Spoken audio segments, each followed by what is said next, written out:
ಇಂದು ಜಮಖಂಡಿ ನಗರದ ಬಸವ ಭವನದಲ್ಲಿ ದಿವಂಗತ ಸಿದ್ದು ಮೀಶಿಯವರ ನುಡಿನಮನ ಕಾರ್ಯಕ್ರಮ ಅತ್ಯಂತ ಯಶಸ್ವಿಯಾಗಿ ಜರುಗಿತು. ರುದ್ರಸ್ವಾಮಿ ಮಠದ ಸಹಜಾನಂದ ಅವಧೂತರು, ಓಲೆ ಮಠದ ಆನಂದ ಗುರೂಜಿಯವರು, ಮುತ್ತಿನ ಕಂತಿ ಮಠದ ಶಿವಲಿಂಗ ಪಂಡಿತಾರಾಧ್ಯ ಸ್ವಾಮೀಜಿಗಳು, ಸಿದ್ಧಶ್ರೀ ಆಶ್ರಮದ ಜಕನೂರು ಮಾಧುಲಿಂಗ ಸ್ವಾಮೀಜಿಗಳು, ಮುಖಂಡರಾದ ಆನಂದ ನ್ಯಾಮಗೌಡರು ಇದ್ದ ಗಣ್ಯಮಾನ್ಯರು, ಹಿರಿಯರು, ಮುಖಂಡರುಗಳು ಸಿದ್ದು ಮೀಶಿಯವರು ತಮ್ಮ ಜೀವನದಲ್ಲಿ ಮಾಡಿದ ಸಾಧನೆ, ಶೋಧನೆ, ಅವರು ಎಂಥ ವ್ಯಕ್ತಿಯಾಗಿದ್ದರೆಂದು ನೆನಪಿಸುವ ಮೂಲಕ ಅವರೊಂದಿಗೆ ಕಳೆದ ಕ್ಷಣಗಳನ್ನ ಮೆಲುಕು ಹಾಕಿದರು.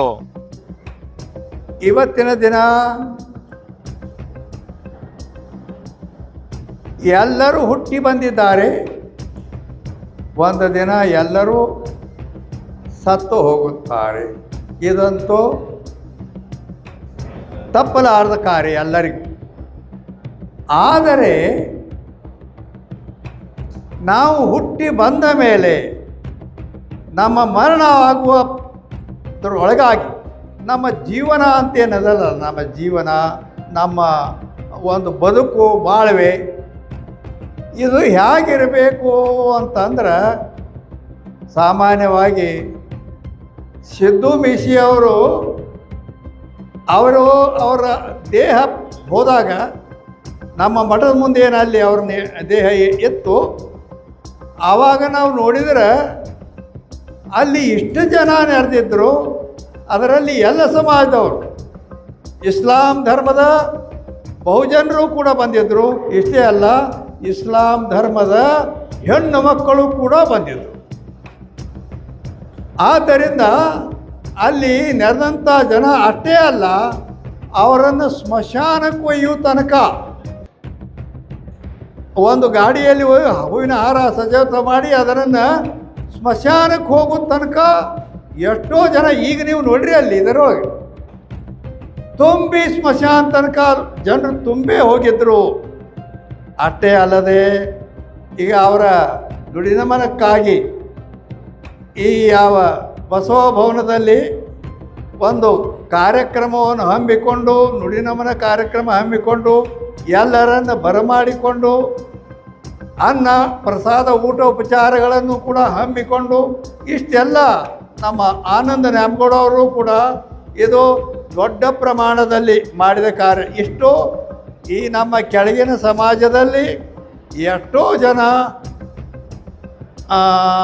ಲೀಡರ್ನೂ ಆಗಿ ಹೋಗಿದ್ದಾರೆ ಮತ್ತು ಅವರು ಸತ್ತು ಹೋಗಿದ್ದಾರೆ. ಆದರೆ ಅವರ ಸತ್ತಾಗ ಕೂಡಿದ ಜನ, ಅವ್ರನ್ನ ಸ್ಮಶಾನಕ್ಕೆ ಒಯ್ಯುವ ತನಕ ಎಷ್ಟೋ ಕೂಡಿದ ಜನ, ಅವರ ನುಡಿನಮನಕ್ಕಾಗಿ ಕೂಡಿದ ಎಷ್ಟೋ ಜನ, ಇಷ್ಟು ಯಾರಿಗೂ ಆಗಿಲ್ಲ. ಮನುಷ್ಯಗೆ ಬೇಸರ ಆಗುವಂಥ ಸನ್ನಿವೇಶ ಇದು.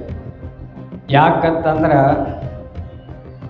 ಸಿದ್ದು ಅಣ್ಣ ಮೀಶಿಯವರು ನಿಧನ ಹೊಂದಿರುವಂಥ ಆ ಸುದ್ದಿ ಕೇಳ ಯಾರಿಗೆ ಹೆಂಗಾಗೈತೋ ಇಲ್ಲೋ ಗೊತ್ತಿಲ್ಲ, ನಮ್ಮ ನವೀನ್ ಕಲುತಿ ಅನ್ನೋ ಫೋನ್ ಹಚ್ಚಿದ ನೇಶಿಕ್ನಾಗ. ಹಚ್ಚವ್ರ ಹಿಂಗಾಗೈತ್ರಿ ಅಂತ ತಿಳ್ಕೊಂಡು ನನಗೆ ಒಂದ ಮಾತು ಫೋನ್ ಹಚ್ಚಿದಾಗ ಒಮ್ಮೆಗೆ ನನಗೆ ಹೃದಯದೊಳಗೆ ಶೆಡ್ಲು ಹೊಡೆದಂಗೆ ಆತ. ನಿನ್ನ ಮಣ್ಯರ ನಮ್ಮ ಮಠದ ಕಾರ್ಯಕ್ರಮದೊಳಗೆ ಪೂರ್ವವಾಯ ಸಭೆಗೆ ಬಂದ ಕೇಸಿಂದ ಭಾಷಣ ಮಾಡಿ ಹೋಗ್ಯಾರ, ಹಿಂಗೆ ಆತು ಅಂದಾಗ ಒಮ್ಮೆಗೆ ಹೃದಯಘಾತ ಅಂತ ತಿಳ್ಕೊಂಡು ಹೇಳಿದರು. ಭಾಳ ಅಂದ್ರೆ ಭಾಳ ಬೇಜಾರಾತು. ನಾ ಬಂದು ಒಂದು ವರ್ಷದೊಳಗೆ ನನಗೆ ಅತ್ಯಂತ ಆಪ್ತರೊಳಗೆ ನಿಧನ ಹೊಂದಿದ್ರೊಳಗೆ ಪ್ರಥಮ ಬಾರಿಗೆ ನನಗೆ ಮನಸ್ಸಿಗೆ ದುಃಖ ಆಗಿರೋ ಸನ್ನಿವೇಶ ಅಂತಂದ್ರೆ ಅದು ಸಿದ್ದು ಅಣ್ಣ ಮೀಶಿಯವರು ತೀರ್ಕೊಂಡಾಗ ತಿಳ್ಕೊಂಡು ಭಾಳ ಅಭಿಮಾನದಿಂದ ಹೇಳಕ್ಕೆ ಇಚ್ಛಪಡ್ತೇನೆ. ಯಾಕಂದ್ರೆ ಅವ್ರ ವ್ಯಕ್ತಿತ್ವನ ಅಂತದ್ದು ನೇರ ನುಡಿ. ಅವರು ಹಿಂದೊಂದು ಮುಂದೆ ಬೆಲ್ಲದಂಗೆ ಮಾತಾಡಿ ಹೃದಯದೊಳಗೆ ಕತ್ತರಿ ಇಟ್ಕೊಂಡವ್ರಲ್ಲ ಅವರು. ಮುಂದೆ ಚಂದ ಆಕಳ ಮುಖದ ನಮ್ಮನೆ ಮಾತಾಡಿ ಹಿಂದೆ ಕತ್ತಿ ಒದೆಯವರಲ್ಲ ಅವ್ರು. ಏನಿರ್ತದ ಅದನ್ನ ನೇರ ನುಡಿ ಮಾತಾಡತಕ್ಕಂಥ ಒಬ್ಬ ವ್ಯಕ್ತಿ ಅದು ನಮ್ಮ ಸಿದ್ದು ಅಣ್ಣ ಮೀಶಿ ಅಂತ ತಿಳ್ಕೊಂಡು ನಾವು ಭಾಳ ಅಭಿಮಾನದಿಂದ ಎಲ್ಲರೂ ಸಹಿತ ಹೇಳ್ಬೇಕಾಗ್ತದ. ಯಾಕಂದ್ರೆ ಅವರು ನಿಧನದೊಳಗೆ ನೋಡಂತ ಹೇಳ್ತಾರೆ ನಮ್ಮ ಶರಣ, ಮರಣವನ್ನು ತಮ್ಮ ನಿಧನದೊಳಗೆ ನೋಡಂತ ಹೇಳ್ತಾರೆ. ಅವರು ನಿಧನ ಆದಾಗ 8 ಜನ ಸೇರಿದ್ರ ನನಗ ಶಾಕ್ ಆದ್ ನೋಡ್ಕೇಸಿಂದ.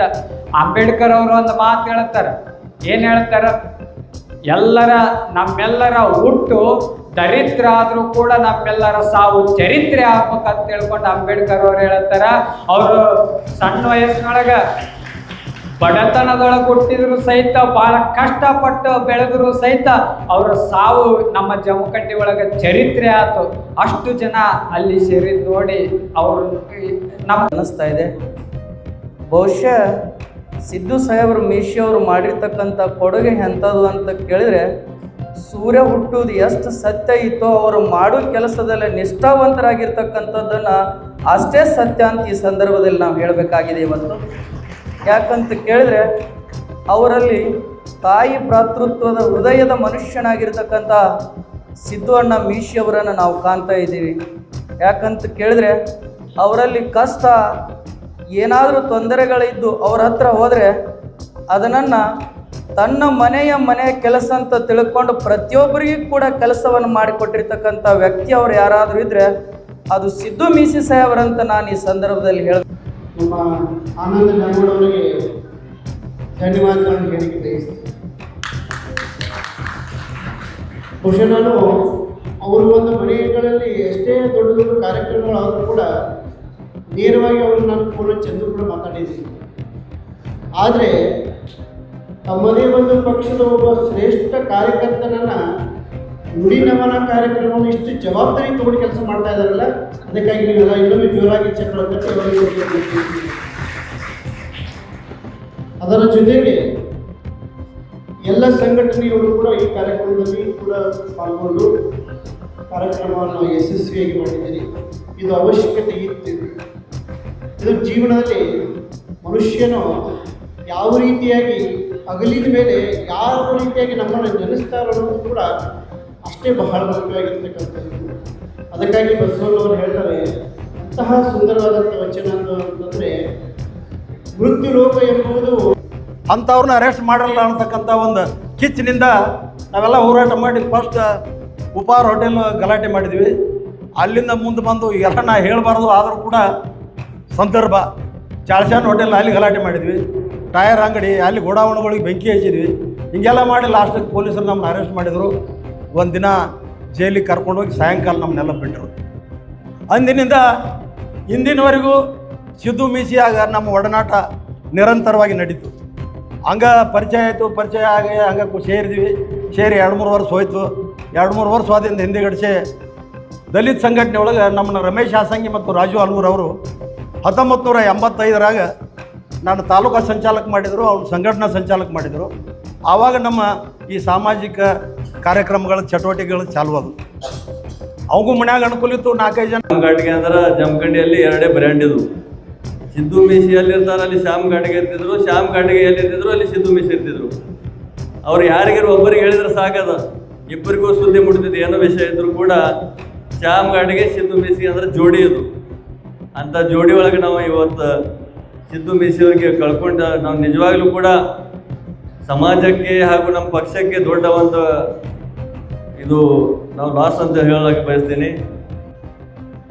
ಬಹಳಷ್ಟು ನೋವನ್ನು ತರುವಂಥ ಸಂಗತಿ ಇದು. ಸಿದ್ದು ಮೀಶಿ ಅವರು ಕೇವಲ ಪರಿಶಿಷ್ಟ ಜಾತಿ ಮತ್ತು ಪರಿಶಿಷ್ಟ ಪಂಗಡದ ಜನಾಂಗಕ್ಕಷ್ಟೇ ಸೀಮಿತರಾಗಿರಲಿಲ್ಲ. ಅವರು ಎಲ್ಲ ಜನಾಂಗದವರ ಸಮಸ್ಯೆಗಳನ್ನು ಆಲಿಸಿ ಅವ್ರ ಜೊತೆ ಕೆಲಸ ಕಾರ್ಯಗಳನ್ನು ಮಾಡ್ತಾ ಬಂದಿರತಕ್ಕಂಥ ಒಬ್ಬ ವ್ಯಕ್ತಿ ಅಂತ ನಾನು ಹೇಳಲಿಕ್ಕೆ ಬಯಸ್ತೀನಿ. ಈಗ ತಾನೇ ನಮ್ಮ ಜಾಕೀರ್ ನದಾಫ್ ಅವ್ರು ಹೇಳಕತ್ತಿದ್ರು, 2-3 ಬಾರಿ ನಮ್ಮ ಇಸ್ತಮಾ ಕಾರ್ಯಕ್ರಮ ಆಗಬೇಕಾಗಿದ್ರೆ ಅವರೆಲ್ಲ ನಗರಸಭೆ ಅಧ್ಯಕ್ಷರಿರುವಂಥ ಸಂದರ್ಭದೊಳಗಾಗಲಿ, ನಗರಸಭೆ ಸದಸ್ಯರು ಇರುವಂಥ ಸಂದರ್ಭದಲ್ಲಾಗಲಿ ಆ ಇಸ್ತಮಾ ಕಾರ್ಯಕ್ರಮಕ್ಕೆ ಏನೇನು ಮೂಲಭೂತ ಸೌಲಭ್ಯಗಳು ಬೇಕಾಗಿದ್ದು ನಾವು ಬರೀ ಫೋನ್ ಮುಖಾಂತರ ಅವ್ರು ತಿಳಿಸಿದಾಗ ನಮ್ಮೆಲ್ಲ ವ್ಯವಸ್ಥೆ ಮಾಡಿಕೊಟ್ಟಿರುವಂಥ ಸಿದ್ದು ಮೀಶಿ ಅವ್ರನ್ನ ನಾವು ಯಾವತ್ತೂ ಕೂಡ ಮುಸ್ಲಿಂ ಸಮಾಜದವ್ರು ಮರೀಲಿಕ್ಕೆ ಸಾಧ್ಯ ಇಲ್ಲ ಅಂತಕ್ಕಂಥ ಮಾತನ್ನು ನಮ್ಮ ಜಾಕೀರ್ ನದಾಫ್ ಅವ್ರು ಹೇಳ್ತಾ ಇದ್ರು. ಈ ರೀತಿ ಎಲ್ಲ ಜನಾಂಗದವರಿಗೆ ಅತ್ಯಂತ ಪ್ರೀತಿಗೆ ಪಾತ್ರರಾಗಿರ್ತಕ್ಕಂಥವ್ರು ಸಿದ್ದು ಮೀಶಿ ಅವರು. ಅವ್ರು ಯಾವತ್ತೂ ಕೂಡ ಈ ಅಟ್ರಾಸಿಟಿ ಕೇಸ್ ಮಾಡುವಂಥದ್ದಾಗಲಿ ಯಾವುದು ಕೂಡ ಪ್ರೋತ್ಸಾಹ ಕೊಡ್ತಿರ್ಲಿಲ್ಲ. ಅವರು ಅಲ್ಲಿ ಎಲ್ಲಾದರೂ ಅನ್ಯಾಯ ಆಗಿತ್ತಪ್ಪ ಅಂತ ಸರಿ ಮಾಡುವಂಥ ಕೆಲಸ ಮಾಡ್ತಿದ್ರು. ಯಾವುದೇ ಸಮಾಜದ ವ್ಯಕ್ತಿಗಳಾಗಲಿ ಯಾರೇ ತಪ್ಪು ಮಾಡಿದ್ರು ಅವ್ರಿಗೆ ಕರೆಸಿ ತಿದ್ದಿ ಹೇಳಿ ಮತ್ತು ಮುಂದೆ ಹಿಂಗೆ ಆಗಲ್ದಂಗೆ ನಡ್ಕೊಂಡು ಹೋಗಪ್ಪ ಅನ್ನುವಂಥ ಒಂದು ವ್ಯವಸ್ಥೆಯನ್ನು ಅವ್ರು ಇಟ್ಕೊಂಡಿದ್ರು. ಅಂಥ ಒಬ್ಬ ವ್ಯಕ್ತಿ ಇವತ್ತು ನಮ್ಮ ಜೊತೆ ಇಲ್ಪ ಅಂತಂದ್ರೆ ಇವತ್ತು ಕೇವಲ ಮೀಶಿ ಕುಟುಂಬಕ್ಕಷ್ಟೇ ಅಲ್ಲ ಅಥವಾ ಕಾಂಗ್ರೆಸ್ ಪಕ್ಷಕ್ಕೆ ಅಷ್ಟೇ ಅಲ್ಲ, ಇಡೀ ನಮ್ಮ ಜಮಖಂಡಿ ಜನರಿಗೆ ಒಂದು ತುಂಬಲಾರದ ಒಂದು ನಷ್ಟ ಅಂತ ನಾನು ಹೇಳಿಕ್ಕೆ ಬಯಸ್ತೀನಿ. ಇವತ್ತು ಅವ್ರು ನಮ್ಮ ಜೊತೆ ಇರಲಿಕ್ಕಿಲ್ಲ, ಆದರೆ ಅವರ ಒಂದು ಮಾರ್ಗದರ್ಶನ, ಅವ್ರು ಮಾಡಿರುವಂಥ ಕೆಲಸ ಕಾರ್ಯಗಳು ಸದಾ ನಮ್ಮ ಕಣ್ಮುಂದಿರ್ತಾವೆ ಅನ್ನೋಂಥ ಮಾತನ್ನು ಹೇಳಲಿಕ್ಕೆ ಬಯಸ್ತೀನಿ.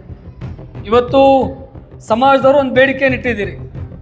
ಅದೇನಪ್ಪ ಅಂತಂದ್ರೆ ಸಿದ್ದು ಮೀಶಿಯವರು ಇವತ್ತು ನಮ್ಮ ಜೊತೆ ಇಲ್ಲ, ಅವರು ಸದಾಕಾಲ ನಮ್ಮ ಮನಸ್ಸಿನಲ್ಲಿರಬೇಕು. ಆ ನಿಟ್ಟಿನಲ್ಲಿ ಅಂಬೇಡ್ಕರ್ ಸರ್ಕಲ್ದಿಂದ ಬಸವೇಶ್ವರ ಸರ್ಕಲ್ವರೆಗೆ ಏನು ಆ ರಸ್ತೆ ಅದ, ಆ ರಸ್ತೆಗೆ ಸಿದ್ದು ಮೀಶಿಯವರ ನಾಮಕರಣ ಮಾಡಬೇಕು ಅಂಥೇಳಿ ತಾವೇನು ಮನವಿ ಮಾಡ್ಕೊಂಡಿದ್ದೀರಿ, ಅದು ಅತ್ಯಂತ ಸೂಕ್ತವಾದಂಥ ಸಲಹೆ ಅಂತ ನಾನು ಈ ಸಂದರ್ಭದಲ್ಲಿ ಹೇಳಲಿಕ್ಕೆ ಬಯಸ್ತೀನಿ. ನಿಮ್ಮ ಮನವಿಯನ್ನು ನಾವು ಪಾಸಿಟಿವ್ ಆಗಿ ಸ್ವೀಕಾರ ಮಾಡಿ ಮುಂಬರುವ ದಿನಗಳಲ್ಲಿ ನಮ್ಮ ನಗರಸಭೆಯ ಅಧ್ಯಕ್ಷರು ಏನು ಆಗ್ತಾರ ಅವರ ಒಂದು ಮುಂದಾಳತ್ವದಲ್ಲಿ ಒಂದು ರೆಸಲ್ಯೂಷನ್ ಪಾಸ್ ಮಾಡಿ ಅತಿ ಶೀಘ್ರದಲ್ಲಿ ಆ ಕೆಲಸವನ್ನು ಮಾಡಿಕೊಡುವಂಥ ಒಂದು ಪ್ರಯತ್ನವನ್ನು ನಾವು ಮಾಡ್ತೀವಿ ಅಂತ ಹೇಳಲಿಕ್ಕೆ ಬಯಸ್ತೇನೆ. ಇನ್ನು ಎರಡನೇದು, ಸಿದ್ದು ಮೀಶಿ ಅವರು ನಮ್ಮ ಕಾಂಗ್ರೆಸ್ ಪಕ್ಷ ತಾಲೂಕಾ ಕಾಂಗ್ರೆಸ್ ಸಮಿತಿಯ ಪ್ರಚಾರ ಸಮಿತಿ ಅಧ್ಯಕ್ಷರಂತೇಳಿ ನಾವೆಲ್ಲ ಘೋಷಣೆ ಮಾಡಿದ್ದೀವಿ, ಅವರನ್ನು ಆಯ್ಕೆ ಮಾಡಿದ್ದೀವಿ. ದುರ್ದೈವ ಅವರು ಇವತ್ತು ನಮ್ಮ ಜೊತೆ ಇಲ್ಲ. ಅವರು ಇದ್ದಿದ್ರೆ ಅವರ ಒಂದು ನೇತೃತ್ವದಲ್ಲಿ ಈ ಪ್ರಚಾರ ಸಮಿತಿಯನ್ನು ಭಾಳಷ್ಟು ಯಶಸ್ವಿಯಾಗಿ ನಡೆಸ್ಕೊಂಡು ಹೋಗಲಿಕ್ಕೆ ಸಾಧ್ಯ ಆಗ್ತಿತ್ತು. ಆದರೂ ಕೂಡ ಅವರ ಅನುಪಸ್ಥಿತಿಯಲ್ಲಿ ಅವರ ಮಾರ್ಗದರ್ಶನದಲ್ಲಿ ಬೆಳೆದಿರ್ತಕ್ಕಂಥ ಆತ್ಮೀಯ ಸ್ನೇಹಿತ ಅಂತ ಸಂಜು ಮೀಶಿ ಅವರನ್ನು ನಾವು ಆ ಸ್ಥಾನದಲ್ಲಿ ನೋಡಲಿಕ್ಕೆ ಕಾಣ್ತೀವಿ. ಇದು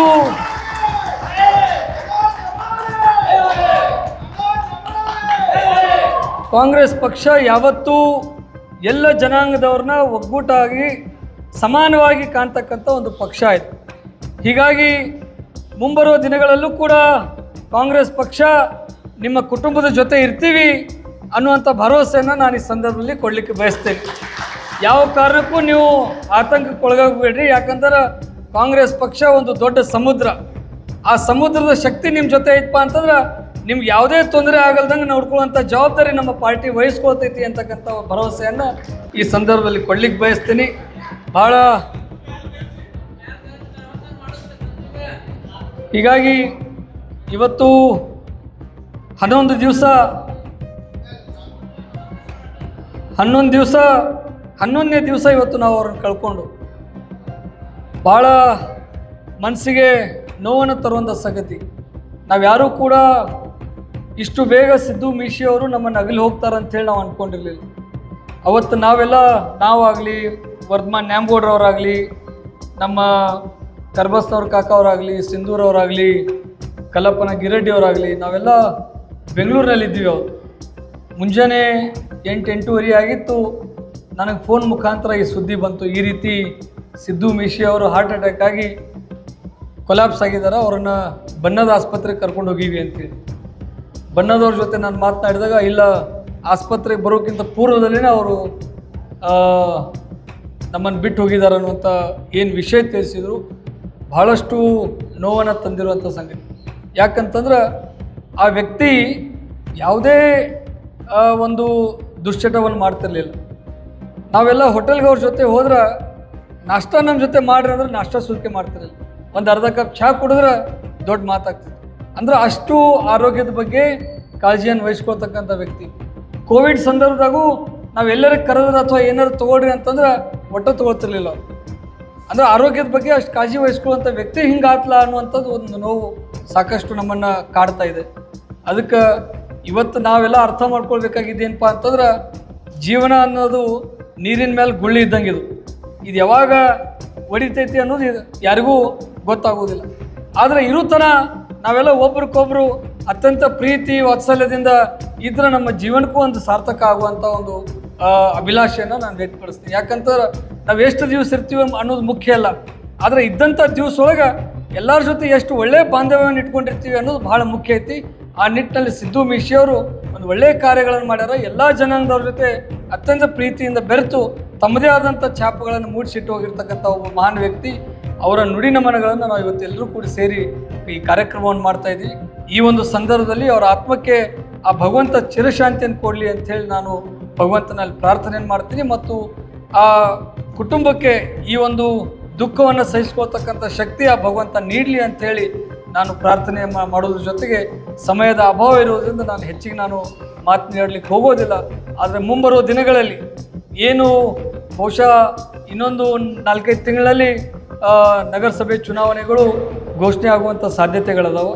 ನಾವೆಲ್ಲರೂ ಕೂಡ ಒಗ್ಗಟ್ಟಾಗಿ ಸಿದ್ದು ಮೀಶಿ ಅವ್ರಿಗೆ ನಿಜವಾಗ್ಲೂ ಏನಾದರೂ ಒಂದು ನಾವು ಅವ್ರ ಆತ್ಮಕ್ಕೆ ಶಾಂತಿ ಸಿಗುವಂಥ ಕಾರ್ಯ ಮಾಡಬೇಕಾಗಿದ್ರೆ ಬರುವಂಥ ನಗರಸಭೆ ಚುನಾವಣೆಯಲ್ಲಿ ಅತ್ಯಂತ ಹೆಚ್ಚಿನ ಸೀಟ್ಗಳನ್ನು ನಗರಸಭೆಗೆ ಕಾಂಗ್ರೆಸ್ ಪಕ್ಷದ ವತಿಯಿಂದ ನಾವು ತಂದು ಕೊಟ್ಟಿದ್ದೆ. ಆದರೆ ಅವರ ಆತ್ಮಕ್ಕೆ ಶಾಂತಿ ಕೊಟ್ಟಂಗೆ ಆಗ್ತೈತಿ ಅನ್ನುವಂಥ ಭಾವನೆಯನ್ನು ಈ ಸಂದರ್ಭದಲ್ಲಿ ವ್ಯಕ್ತಪಡಿಸಿ ವೇದಿಕೆ ಮೇಲೆ ಆಸೀನರಾಗಿರ್ತಕ್ಕಂಥ ಎಲ್ಲ ಪೂಜ್ಯರಿಗೂ ಮತ್ತು ಎಲ್ಲ ಗಣ್ಯಮಾನ್ಯರಲ್ಲಿ ವಂದಿಸಿ ನನ್ನ 2 ಮಾತಿಗೆ ವಿರಾಮ ಹಾಕ್ತೀನಿ. ಎಲ್ಲರೂ ನಮಸ್ಕಾರ.